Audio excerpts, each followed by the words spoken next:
بسم اللہ الرحمن الرحیم۔ ناظرین، حضور صلی اللہ علیہ وسلم نے دو بہنوں کو اور دو بھائیوں کو ایک بستر پر سونے سے کیوں منع کیا ہے؟ ہم اس پر تفصیل سے بات کریں گے کہ حضور صلی اللہ علیہ وسلم نے دو بہنوں یا دو بھائیوں کو ایک بستر پر سونے سے کیوں منع کیا گیا، اور ساتھ ہی ساتھ سونے کے آداب بھی بیان کریں گے۔ محترم ناظرین، رسول صلی اللہ علیہ وسلم نے زندگی کے ہر پہلو میں ہماری رہنمائی ہے اور ایک کامیاب زندگی گزارنے کا طریقہ سکھایا ہے۔ انسانی زندگی کے تمام مراحل میں اس نے رہنمائی فرمائی ہے، یہاں تک کہ نیند کی حالت کو بھی فراموش نہیں کیا۔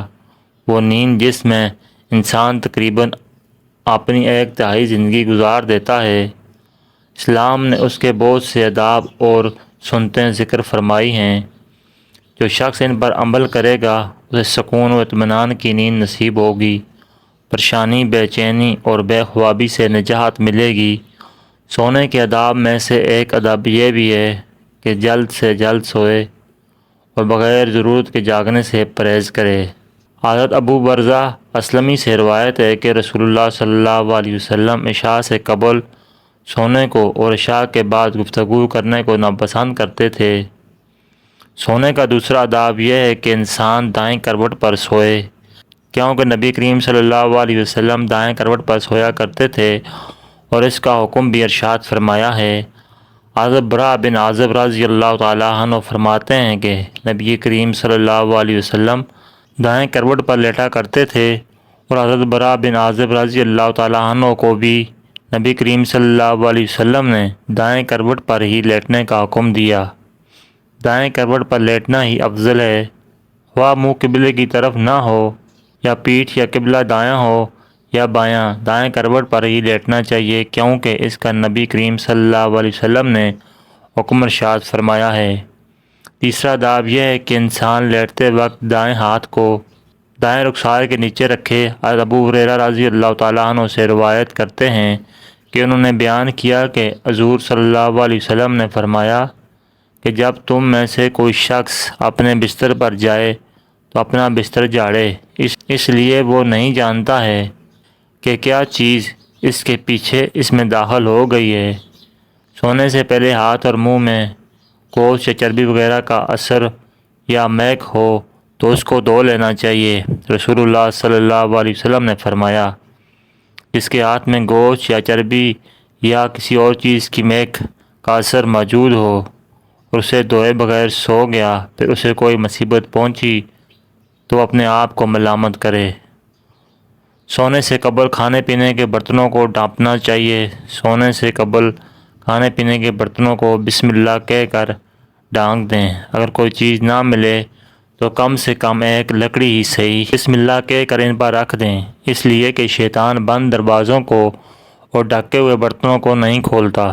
سونے سے پہلے آگ اور چراغ بجھا دیں۔ حضرت جابر بن عبداللہ سے روایت ہے کہ رسول اللہ صلی اللہ علیہ وسلم نے فرمایا، رات میں جب تم سونے جاؤ تو چراغ بجھا دو اور دروازے بند کر دو۔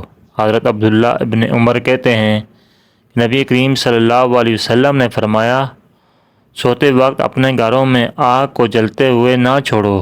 ایک اور روایات میں ہے کہ حضرت جابر بن عبداللہ سے روایت ہے کہ رسول اللہ صلی اللہ علیہ وسلم نے فرمایا، رات میں جب تم سونے جاؤ تو چراغ بجھا دو اور دروازے بند کر دو۔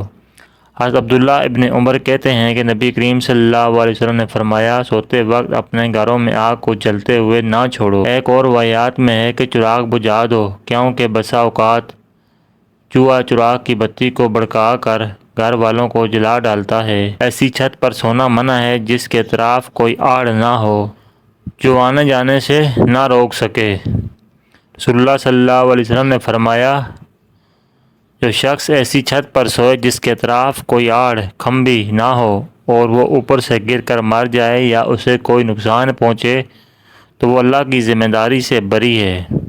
اب ہم اپنے موضوع کی طرف آتے ہیں۔ حضور صلی اللہ علیہ وسلم نے دو بھائیوں یا بہنوں کو ایک بستر پر سونے سے کیوں منع کیا ہے؟ ناظرین، اسلام انتہائی صاف ستھرا اور پاکیزہ دین ہے۔ اس کے عقائد انتہائی عمدہ، تقوی، خوف باری تعالیٰ اور پاکیزگی پر مبنی ہیں۔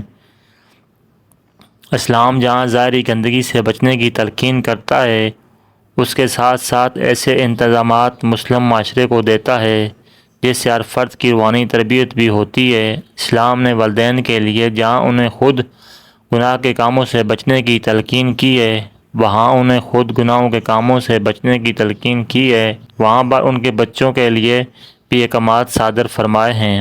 حضرت عبداللہ بن عمر بیان کرتے ہیں کہ نبی کریم صلی اللہ علیہ وسلم نے ارشاد فرمایا، جب تمہارے بچے 7 سال کے ہو جائیں تو انہیں نماز پڑھنے کا حکم دیں، اور جب 10 سال کے ہو جائیں تو انہیں نماز نہ پڑھنے پر ماریں اور ان کے بستروں کو الگ الگ کر دیں۔ جب 10 سال کے ہو جائیں، محمود محمد رحمۃ اللہ ابو داؤد کی شرح میں لکھتے ہیں کہ ان کے بستر جدا جدا کر دو کا مطلب یہ ہے کہ ان کے سونے کی جگہ الگ الگ بناؤ۔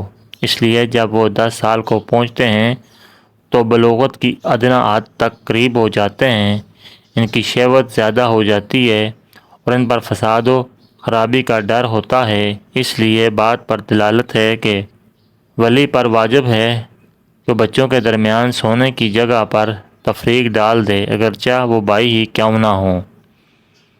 جب وہ 10 سال کی عمر کو پہنچ جائیں، حضور صلی اللہ علیہ وسلم نے بچوں کو علیحدہ بستروں پر سلانے کا جو حکم آج سے 1400 سال پہلے دیا، آج کی ترقی یافتہ میڈیکل سائنس اور جنسیات کے ماہرین نہ صرف اس کو تسلیم کرتے ہیں بلکہ اس پر زور دیتے ہیں، ان کے فوائد گنواتے ہیں اور اس سے لاپرواہی برتنے پر برے انجام سے ڈراتے ہیں۔ کتاب اپنے بچوں کو جنسیات سے آگاہ رکھو، جس کو نجم المعاہن الاطفال امریکہ نے تیار کیا ہے۔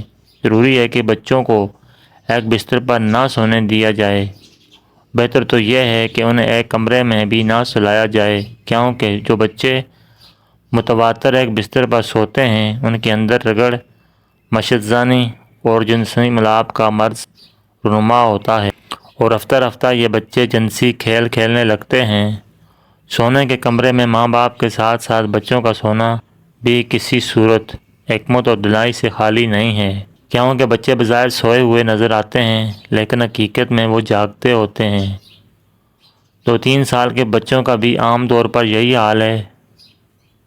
ایسے بچے اپنے ماں باپ کو جنسی ملاپ کی حالت میں بیدار ہوتے ہی دیکھ کر ڈر جاتے ہیں، اور اکثر ان کا برا حال ہوتا ہے۔ بسا اوقات ایسا بھی ہوتا ہے کہ رات کی گہری سیاہی بھی ان کی آنکھوں پر پردہ نہیں ڈال سکتی ہے، اس لیے کہ حرکات و سکنات سے بھی چھوٹے بچوں کی نیند اچٹ ہو جاتی ہے، اور یہ نوخیز بچوں میں جنسی بہراوری کے جراثیم سرایت کر جاتے ہیں اور ابتدا سے ان کی عادتیں بگڑنے لگتی ہیں۔ ان عوارض کی کڑیوں کو ہم نہایت آسانی کے ساتھ بستر علیحدہ نہ کرنے کی اس غفلت کے ساتھ جوڑ سکتے ہیں جس میں بچے ماں باپ کے ساتھ ایک کمرے میں سوتے ہیں اور ان کی حرکتوں سے متاثر ہوتے ہیں، جبکہ شریعت اور عقل کی روح سے ان کی سخت ممانعت وارد ہے۔ اس لیے ماں باپ کو اور سخت پرہیز کی ضرورت ہے۔ علامہ مناوی جامع صغیر کی شرح میں فرماتے ہیں، جب تمہاری اولاد 10 برس کی عمر کو پہنچ جائے تو ان کے وہ بستر جہاں وہ سوتے ہیں جدا جدا کر دو، شہوت کی مصیبتوں سے ڈرتے ہوئے، اگرچہ 2 بہنیں ہی ہوں۔ اس طرح ایک روایت میں حضور صلی اللہ علیہ وسلم نے ارشاد فرمایا، مرد مرد کی طرح نہ دیکھے اور نہ عورت عورت کے سطر کی طرف دیکھے، اور نہ مرد مرد کے ساتھ ایک کپڑے میں جمع نہ ہو اور عورت عورت کے ساتھ ایک کپڑے میں جمع نہ ہو۔ اس میں بھی یہ حکمت پیش نظر ہے، اور اپنے آپ کو گناہوں سے بچائے رکھے، کیونکہ جب خلوت اور ایک ہی بستر میں انہیں سونے کی جگہ ملے تو شیطانیت کا دروازے کھلنے میں دیر نہیں لگتی۔ شریعت اسلامیہ نے اس دروازے کو بند کرنے کے لیے یہ تعلیم دی ہے کہ 10 سال جو شعوری کی عمر ابتدا ہوتی ہے، اسی سے ہی یہ پابندی عائد کر دی جائے تاکہ برائی کے راستے دور ہو جائیں۔ اس لیے ہمیں اس بات کی طرف خصوصی توجہ دینی چاہیے، اپنے بچوں کو اسلامی تعلیمات سے ہمکنار کرنے کے لیے پوری محنت سے کام لینا چاہیے۔ ناظرین کرام، باقی اچھا لگا تو لائک کیجیے اور اچھی ویڈیوز کے لیے ہمارے چینل کو سبسکرائب کیجیے۔ ویڈیو دیکھنے کا بہت بہت شکریہ۔ جزاکم اللہ خیر۔